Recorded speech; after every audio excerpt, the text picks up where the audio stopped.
Olá, saudações literárias. Eu sou Marcos Vinícius Gasques, o Bicho de Prata, e hoje eu quero te perguntar qual o critério que você usa para organizar seus livros na prateleira, na estante.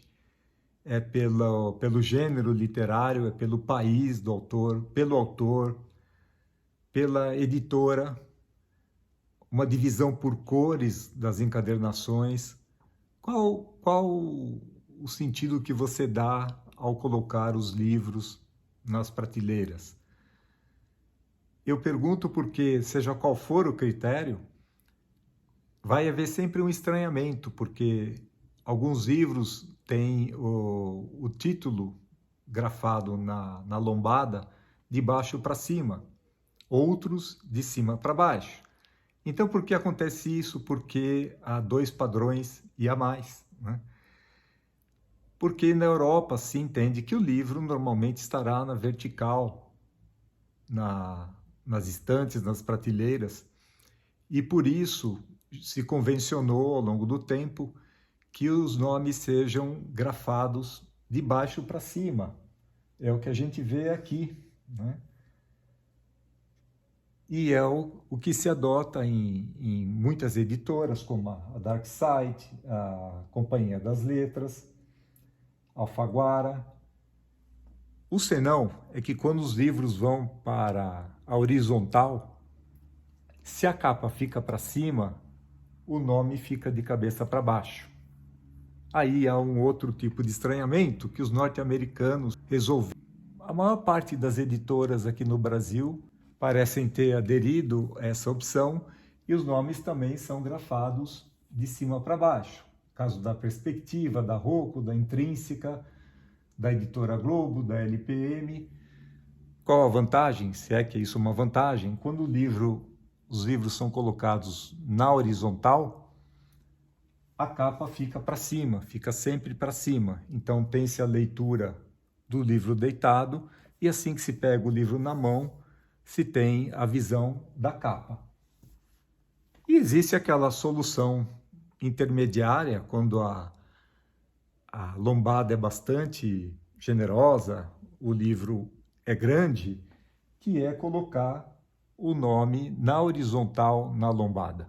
Então, nem de cima para baixo, nem de baixo para cima, o nome na horizontal, quando a lombada permite, tem espaço. Quanto isso é importante? Não sei, talvez não seja nem um pouco. Talvez algumas pessoas fiquem incomodadas de ver alguns livros com a lombada num sentido, outros no outro sentido. O que importa é que vai dar conta do gosto de cada um a organizar seus livros e ter o prazer de abordá-los na estante, escolher a próxima leitura, fazer uma arrumação de vez em quando. Uma arrumação é bom porque muitas vezes eu quero procurar um livro e já não sei exatamente onde eu guardei. Por mais que eu tente organizar, a gente tira, põe de volta e talvez não põe no mesmo lugar. Enfim, é um prazer passear entre os livros. E esses critérios acabam não sendo tão importantes e é uma curiosidade. Eu, quando gosto muito de uma leitura, quando ela me envolve, eu tenho a sensação de demorar para me desapegar do livro, para escolher o próximo. Então eu consumo tudo que o livro traz escrito. Eu vou saber quem foi a tradução. Bom, tradutor eu sempre procuro saber quem foi, mas eu vou saber o papel usado, a gráfica onde foi impresso, quando foi impresso, qual é a data da publicação original. Enfim, eu quero saber tudo do livro. E numa dessas ocasiões, um livro que eu acabo de ler há poucas semanas, esse Pobre Marinheiro, da Balão Editorial, uma jovem editora que lançou uma coleção chamada Azuki. Nesse caso, esse título é uma adaptação do conto No Mar, do Guy de Maupassant, o escritor francês, e esse escritor norte-americano, o Sami Harkan, fez uma adaptação em quadrinhos, né? O título é diferente, a adaptação não é exatamente a transcrição do conto do Maupassant, mas vale a pena ler ambos, né? O Maupassant já está em domínio público, então é fácil encontrar por meios digitais o conto No Mar, e esse livro lançado pela Balão Editorial, eu gostei muito, é uma adaptação muito bem feita em quadrinhos. Esse aqui é o autorretrato do autor, está aqui o senhor Samir Harkan. E, enfim, eu fui ler esses dados pelos quais eu me interesso e acabei eles trazem uma explicação na última página do porquê a coleção se chama Zug. Ela vem de uma palavra alemã, Zugzwang. No xadrez, Zugzwang é uma situação que indica que o jogador está sem saída. O próximo passo pode levá-lo ou não à derrota, mas sempre o prejudicará, não importa qual seja o lance.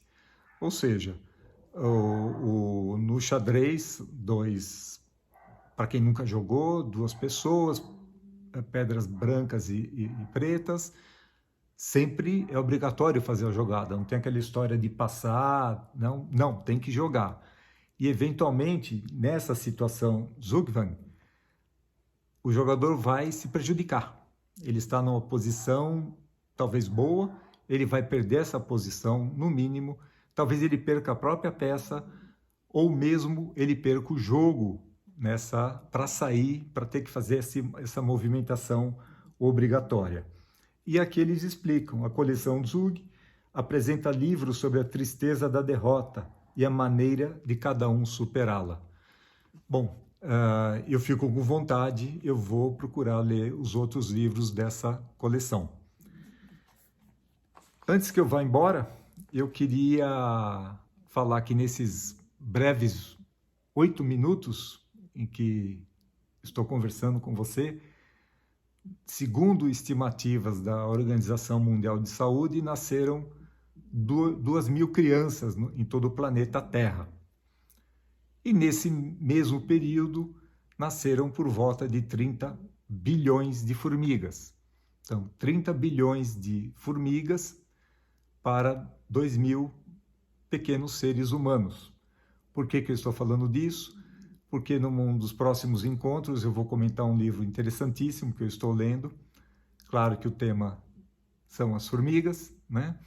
E por isso eu convido, para não perder essa conversa e futuras conversas, que você curta o vídeo, se esteja gostando do canal, compartilhe com seus amigos, aciona ali aquele aviso para ser alertado quando for publicado um novo vídeo e continue nos acompanhando. Então, por hoje é isso. Volto em breve para falar de livros, de leituras, de pessoas e insetos. Até lá, cuide-se. Até a próxima.